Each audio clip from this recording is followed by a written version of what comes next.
حسيت ان انت overwhelmed مضغوط من كتر ما انت بتعمل حاجات كلها مع بعض في نفس الوقت، بتتفرج على فيلم بس في نفس الوقت بتقلب في الريلز وبترد على اصحابك على الواتساب، بتذاكر بس بتسمع بودكاست بس بتعمل كل حاجه راكبه فوق بعضها وماشيه في نفس الوقت، احساسنا ان احنا فايتنا حاجه بسبب الحاجات الكتير قوي اللي عماله تتعرض علينا طول الوقت بيخلينا عندنا حاجه اسمها فير اوف ميسنج اوت. انت مضغوط، انت تايه، والانسان ما بيحبش حاجه تفوته.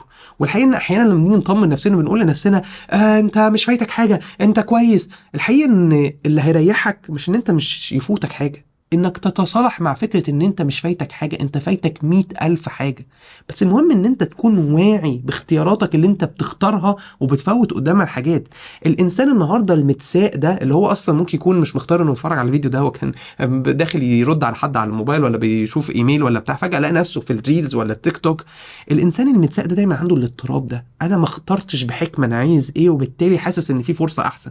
لكن لو بهدوء كده انا عارف انا اخترت ده ومفوت ده وراضي باختياري، زي اللي بيتفرج على الماتش والاذان اذن قال لك الله اكبر اكبر من اي حاجه بتحصل، انا هقوم اصلي دلوقتي.